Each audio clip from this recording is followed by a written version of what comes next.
Hi hello welcome to our channel Vasantha Choppari MLNV milk product మీ పాడి పంట రైతు. ఈరోజు వచ్చేసి వీడియో ఏంటి అని అంటే మనం దుడ్డెలలో మన దగ్గర ఉన్న బర్రెలలో కొంచెం పాలకల్లవి తయారు చేయడం. అంటే పాలకల్ల అంటే వాటిలలో గ్రోత్ ఎలా వస్తుంది ఏంటి, కొంచెం ఎలాంటి టెక్నిక్స్ తీసుకోవాలి అనే విషయం దాని మీద అయితే నేనైతే వీడియోనైతే చేస్తున్నా. తప్పకుండా ఫస్ట్ చూసే వాళ్ళైతే తప్పకుండా సబ్స్క్రైబ్ చేసుకోండి, ఛానల్ని లైక్ చేయండి, షేర్ చేయండి, ఓకేనా. ముందు వీడియోలోనైతే మనకైతే పిన్ నెంబర్ రాలేదని అయితే చెప్పేసిన కదా, ఆ విషయాన్ని మీకు కూడా వీడియో రూపంలోనైతే చెప్తున్నా. నాకైతే పిన్ నెంబర్ అయితే వచ్చింది ఫ్రెండ్స్. ఇలాగే మీరైతే సపోర్టు అందరిది కావాలని అయితే మనస్ఫూర్తిగా కోరుకుంటున్నాను. ఇంకా ఎక్కువ మోర్ వీడియోస్తోనైతే మీ ముందుకు వస్తా. తప్పకుండా కామెంట్స్ చేయండి, లైక్ చేయండి. మీ ఒక్కొక్క లైక్ మాకు చాలా వాల్యుబుల్, ఓకేనా. వీడియోలోకి అయితే వెళ్దాం. ఫస్ట్ మనం బర్రె ఈనిన తర్వాత మనం లోకల్ బర్రెల నుండి కూడా మనం కొంచెం సీడ్ అంటే బ్రీడ్ అని అంటే అందులో మా దగ్గరనైతే ఎక్కువ లోకల్ గౌడి బర్రెలు ఇవే ఉంటాయి. ముర్రానైతే మా దగ్గరనైతే లేవు, ఇంతవరకు తీసుకొచ్చుకోవాలని చిన్న కోరికనైతే ఉంది. కానీ కోరిక నెరవేరుతుందో లేదో తెలియదు, ఓకేనా. ఎందుకంటే డబ్బులతోని రిస్క్తోని కూడుకున్న పని. ఈ ఫీల్డ్ అంటేనే కొంచెం రిస్క్, ఓకేనా. ఎందుకనంటే ఎప్పుడు ఏ టైంకు ఏదవుతుందో ఎట్లా కొంచెం చాలా అబ్జర్వ్ చేసుకుంటూ అనుభవం కూడా చాలా ఉండాలి. మన లోకల్ నుండి ఇప్పుడు మన దగ్గరనైతే ఒకటి ఉంది, మన లక్ష్మి ఉంది కదా. మన లక్ష్మి వచ్చేసి అయితే లోకల్ నుండి అయితే తన పాపని బ్రేడ్ అంటే పాలలో ఇంప్రూవ్మెంట్. నెక్స్ట్ ఇక కొమ్ముల విషయానికైతే కొమ్ములు తోనే అయితే మనకి ఎక్కువ లోకల్ ఎలా ఉంటాయో, గౌడ్ బర్రెలు ఎలా ఉంటాయో, ముర్రె ఎలా ఉంటాయో, బండి గేదెల కొమ్ములు ఎలా ఉంటాయో దాదాపు ఈ ఫీల్డ్లోకి దిగే వాళ్ళకైతే చాలామందికి తెలిసే ఉంటుంది. అది ఆధారంగా అంటే లోకల్ తక్కువ ఇస్తాయి పాలు.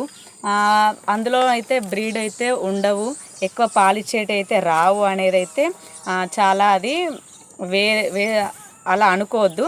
ఎందుకనంటే మన దగ్గర ఉన్న వాటి దగ్గర నుండి కూడా మనం ఎక్కువ పాలు ఇంప్రూవ్మెంట్ అయితే చేసుకోవచ్చు. అందులో నుండి మనం ఎక్కువ పాలిచ్చే వాటిని కూడా ఎన్నుకోవచ్చు. అది ఎలా అంటే మనం ఫస్ట్ దుడ్డనైతే పుట్టిన తర్వాత మనం వేటి ద్వారా పెంచుకోవచ్చు దుడ్డలని. ఎక్కువ గ్రోత్ వాటిలో ఎదుగుదల అనేది ఎందువలంగా ఎట్లా ఉంటుంది అని అంటే మన చేతిలోనే ఉంటుంది. అంటే ఎట్లా అంటే మనం వదిలిపెట్టే పాలను బట్టి మన దగ్గర ఉన్న దుడ్డే ఎదుగుతూ ఉంటుంది, కంపల్సరీ గుర్తుపెట్టుకోండి. ఎందుకనంటే కొందరు ఉంటారు ఏంటి వాళ్ళు మొత్తం పాలండి వెండేసుకొని స్టార్టింగ్ సేపేంత వరకే ఉంచి వదిలిపెడతా ఉంటారు. కొంచెం మట్టికే ఏదో కొన్ని పాలే వదిలిపెడతా ఉంటారు. నెక్స్ట్ ఇంకా మేత పట్టింది అనుకోండి, అసలు పాలే వదిలిపెట్టరు, పిండేసుకుంటారు, అమ్ముకుంటారు, డబ్బులు అయితే ముళ్ళ కట్టుకుంటారు. కానీ వాళ్ళకి తెలియని విషయం ఏంటి అని అంటే వీటికి వదిలిపెడితేనే మన దగ్గర ఇంకా ఎక్కువ అది దానిలో ఎదుగుదల ఎక్కువగా ఉంటుంది. నెక్స్ట్ వచ్చేసి ఇంకో బ్రీడ్, ఇంకోటి నెక్స్ట్ జనరేషన్ అయితే పాలతోటి ఎక్కువ అభివృద్ధి చెందుతుంది. మనకి ఇంకా ఎక్కువ లాభం ఉంటుందని అయితే అస్సలు ఎక్స్పెక్ట్ చేయరు, వాళ్ళకి తెలియదు. తెలిసి మీరేం చేస్తుర్రా అక్క, ఎక్కువ మెయింటెనెన్స్ చేస్తుర్రా అని చాలామందికి అనిపించచ్చు. చెప్పే వాళ్ళు లేక కూడా చాలామంది చెడిపోతూ ఉంటారు కదా. మాకు తెలిసి ఉన్నా సరే పెట్టుబడి లేక ఆగిపోతున్నాం, అంతే తప్ప మనం కూడా అంటే ఇట్లా చెప్తే కొంతమంది విని కూడా చాలామంది ప్రయత్నం చేసే వాళ్ళు కూడా చాలామంది ఉంటారు. కొందరికి చెప్పేవాళ్ళు లేక కూడా ఆగిపోతూ ఉంటారు, సపోర్ట్ చేసేవాళ్ళు లేక కూడా చాలామంది ఆగిపోతూ ఉంటారు. నెక్స్ట్ పెట్టుబడి లేక కూడా మా లాంటి వాళ్ళు కూడా చాలామంది ఆగిపోతూ ఉంటారు, అంతే కదా. మళ్ళీ వచ్చేసి ఏంటి అని అంటే దుడ్డేకి వదిలిపెట్టమని అన్నారు కదా, ఆ అక్క వాళ్ళ వీడియోలో చెప్పారు పాలైతే ఫుల్గా వదిలిపెడితే మంచిగా దుడ్డే ఏపుగా పెరుగుతుందట అనేసి. కాదు, ఎందుకనంటే మన దగ్గర దుడ్డే ఏ స్టేజిలో ఉంది, ఏ మంత్లో ఎంత పాలు దానికి వదిలిపెట్టాలి అనే దాన్ని గురించి మాత్రమే మనం ఎక్కువ అబ్జర్వ్ చేసుకోవాలి. ఎందుకనంటే నెల దుడ్డెకి, వారం రోజుల దుడ్డెకి, 10 రోజుల దుడ్డెకి లీటర్ల కమాండంగా వదిలిపెట్టినాం అనుకోండి, అది మొత్తం పాలే మోషన్స్ పోతుంది. అందుకోసం మనం ఏ టైంకి ఏ నెలకి దుడ్డెకి ఎన్ని పాలు వదిలిపెట్టాలో అన్నీ వదిలిపెట్టుకుంటూ మనమైతే మెయింటెనెన్స్ అయితే చేస్తే కంపల్సరీ అది పాలు మరిచిన తర్వాత 1 ఇయర్ తర్వాత కూడా మనం ఇంకా అది ఎదుగుదల మంచిగా ఉండాలి అని అంటే ఇంకా ఎక్కువ పాలు పెట్టి కూడా సాదుకుంటే ఎక్కువ దుడ్డలు అనేటివి పాల మీదనే ఎక్కువగా పెరుగుదల ఉంటాయి. వాటికి కంపల్సరీ గుర్తుపెట్టుకోండి. పాలు తాగిన దుడ్డే చూడండి, ఆ స్టేజిలో గడ్డి మేసిన దుడ్డని చూడండి, రెండింటిని ఈక్వల్ చేస్తే ఏవి ఏపుగా పెరుగుతాయో ఒక్కసారి గమనించండి. మనం ఎక్కువ శాతం అయితే పెయ్య దుడ్డలు ఉన్నాయనుకోండి, అంటే అటు సంతటిని పెంచుకునే దుడ్డలు, అట్లాంటి దుడ్డలకి చాలామంది మంచిగా పాలైతే వదిలిపెడతారు. తెలిసిన వాళ్ళు మా పేరెంట్స్ కూడా అలానే చేసేవాళ్ళు. ఎందుకనంటే వాటిలో గ్రోత్ మంచిగా పేదుడ్డ కదా, మనం సాదుకుంటే ఇంకా ఎక్కువ పాలు ఇస్తుందని అయితే మనం ఎక్కువ పాలనైతే వదిలిపెట్టుకుంటాం. అదే తక్కువ ఉన్న వాటికైతే, అంటే పోతు దుడ్డలు ఉన్న వాటికైతే కొంచెం మామూలుగా వదిలిపెడతాం. కానీ మా దగ్గర మాత్రం అన్నిటికీ ఈక్వలే, కానీ కొంచెం పెయ్య దుడ్డలను అయితే కొంచెం ఎక్కువ కేర్ చేస్తూ ఉంటారు. నెక్స్ట్ వచ్చేసి ఈ గ్రోత్ అనేది ఎక్కువగా పెరగాలనంటే ఫస్ట్ ఆఫ్ ఆల్ మనం చేయాల్సింది ఏంటి అనంటే పాలు ఎక్కువగా వదిలిపెట్టడం. మనకి దుడ్డే ఎంత మంచిగా పాలు తాగితే, ఎంత మంచిగా మనం అరుసుకుంటే, ఎంత మంచిగా చూసుకుంటే అంత మంచిగా వాటిలో గ్రోత్ ఉంటుంది. నెక్స్ట్ జనరేషన్కి కూడా మనకైతే ఫీడింగ్ పాలైతే చాలా బాగా ఇస్తాయి. ఒక్కసారి చూడండి, నేను చెప్పింది అయితే తప్పకుండా పాడి గేదెలు ఉన్న వాళ్ళైతే తప్పకుండా ఆచరించండి. ఒక నిమిషం ఇవ్వండి తప్పకుండా. నెక్స్ట్ ఇంకా కొన్ని సజెషన్స్ చెప్తాడు, వస్తుండు పాడి రైతు అయితే, వినండి. గ్రోత్ మన దుడ్డలలో చెప్పు, ఇంకా ఎట్లా మెయింటెనెన్స్ చేయడము చెప్పు. దుడ్డెలు ఎదుగుదల గ్రోత్ గురించి మనకి పాలు ఎక్కువగా వదిలిపెట్టాలి అని అయితే నేనైతే చెప్తున్నా. ఇంకా ఎట్లా మెయింటెనెన్స్ చేయాలి, 10-15 డేస్ కదా నటల మంది వేసేది, 15 డేస్కి అయితే పచ్చిగడ్డి కంపల్సరీ, పచ్చిగడ్డి ఎండుగడ్డి 2 వేయాలి. ఓన్లీ ఒక్కటే పచ్చిగడ్డి వేసినా అనుకో పురుగు కొడతాయి. పురుగు కొట్టినా అంటే ఆటోమేటిక్గా వీక్ అవుతాయి మళ్ళీ.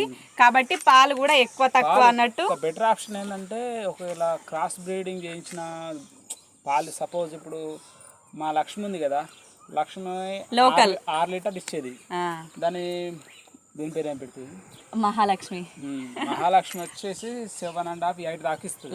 అంటే అందులో నుండి మనం క్రాస్ చేయించుకుంటే 2 లీటర్లు పెరిగినాయి. కాకపోతే దానికి ఫీమేల్ కుడుతుంది, మేలే కుడుతున్నాయి. అట్లా ఇంకా ఎక్కువ దాని నుండి ఇంకా ఎక్కువ ఉత్పత్తి మరిచిన తర్వాత కూడా ఇంకా గ్రోత్ రావాలనుకుంటే ఆవు పాలు పెట్టుకుంటే కూడా ఎక్కువ గ్రోత్ వస్తుంది. అదంతా ఎదుగుదల ఎంత ఉంటే తిన్న తీరే కదా పాలు ఇవ్వడం. ఏదైనా తిన్న తీరే అతికారం ఉంటుంది. అతికారం పెద్దగా ఉంటే ఎక్కువ తింటది, ఎక్కువ తింటే ఎక్కువ పాలిస్తుంది. ఎక్కువ పాలిస్తే మనకు చూడడానికి కూడా ఎక్కువ సేలింగ్ చేసుకున్నా మనకి ఎక్కువ అమౌంట్ అయితే వస్తుంది. వీటిపైననే ఎక్కువ డిపెండ్ అయి ఉండే వాళ్ళైతే ఎంత మనం మంచిగా అరుసుకుంటే, మనం ఎంత కష్టపడితే అంతకు ప్రతిఫలం అయితే కంపల్సరీ ఉంటుంది. మెయింటైన్ చేయాలి పచ్చిగడ్డి, ఎండుగడ్డి వాటికి కరెక్ట్. నెక్స్ట్ వాటికి ఏమన్నా దానా ఫుడ్ ఇంకా ఏంటి ఇవ్వచ్చు? ఫుడ్ అంటే మనం మాక్సిమం పచ్చిగడ్డి తీసుకుంటే పాలు బెటరే. కాకపోతే ఏంటంటే పెట్టుబడి మనం ఎందుకని చెప్పేసి చూసుకుంటాం. కానీ పచ్చిగడ్డి మంచిగా పెట్టుకుంటూ అవి చీకిన రోజులు, గేదె పాలు ఇచ్చిన రోజులు మంచిగా ఇష్టపడితే సరిపోద్ది. ఇక మనం అంటే దానా అంటే అవి తినంగా మిగిలింది వాటికి పెడితే అవే తింటా ఉంటాయి. ఎందుకంటే తల్లుల పక్కకు మనం పాలు వదిలిపెట్టిన తర్వాత కుడిది పెడతా ఉంటాం కదా, కుడిది పెట్టినప్పుడైతే మన దగ్గరనైతే దుడ్డలకి అట్లనే అలవాటు చేస్తాం. సపరేట్గా అలవాటు చేయాలని ఏముంది, ఎందుకంటే మదర్ ఏం చేస్తే డాటర్ కూడా అదే చేస్తారు. అంటే తల్లిదండ్రులు ఏం చేస్తే పిల్లలు కూడా అదే మెయింటెనెన్స్ చేసుకుంటూ చూసుకుంటూ అవే అలవాటు అవుతూ ఉంటాయి అంటారు కదా. మనం వాటిని కుడిది పెట్టేటప్పుడు వదిలిపెట్టినప్పుడు పక్కకు వాటిని కూడా కట్టేసినాం అనుకోండి, అవి కూడా కొంచెంగా తినడం అలవాటు అయితే అవుతాయి. కంపల్సరీ ఈ విధంగా దుడ్డెలలో గ్రోత్ అనేది రావడానికైతే మన దగ్గరనైతే ఈ విధంగా కొంచెం ఇప్పుడిప్పుడే స్టార్ట్ చేస్తున్నాం. ఇంకా ఎక్కువ ఒక్కటి అయితే మన దగ్గరనైతే కొంచెం ఎదుగుదల మిగతా దుడ్డల కన్నా ఒక్క దాంట్లో కొంచెం ఎదుగుదలనైతే మనకైతే కనిపించింది. అందుకే మీకైతే ఈ వీడియో తప్పకుండా చేస్తున్నా. ఒకసారి చూడండి. ఎందుకనంటే మన దగ్గర కొమ్ములను బట్టి కొమ్ములు ఎంత మంచిగా ఉంటే కొమ్ములతోటి మనకైతే సంబంధం అయితే ఉండదు. పాలు ఇచ్చేదాన్ని బట్టి అయితే చూసుకోవాలి. ఆల్రెడీ ముర్రా అనేది జఫ్రాబాద్ అనేది అయితే ఫుల్ పాలు అయితే ఉంటాయి. అలాగే మన దగ్గర ఉన్న లోకల్ గౌడు బర్రెలలో కూడా పాలు ఎక్కువ ఇచ్చేటివి కూడా ఉంటాయి. మన దగ్గర వచ్చేసి 1 లీటరు బర్రెకి 10,000 రేటు నుంచే ఉంది. 1 లీటర్ ఇస్తే 10,000, 5 లీటర్స్ ఇస్తే 50,000, 10 లీటర్లు ఇస్తే 1,00,000 రూపాయలు బర్రెకైతే కంపల్సరీ మనకైతే అంత రేట్ అయితే నడుస్తుంది. సిద్దిపేట డిస్టిక్ హుస్నాబాద్ మండలంలోనైతే హుస్నాబాద్ మండల్ అంటే మా మండల్ అయితే కోహెడ, మన దగ్గర హుస్నాబాద్ అయితే మార్కెట్ అయితే దగ్గర ఉంటుంది. అక్కడికైతే మార్కెట్ వెళ్ళి వీడియో చేద్దామని అంటే ఇప్పుడు టైం అయితే వీలవుతలేదు.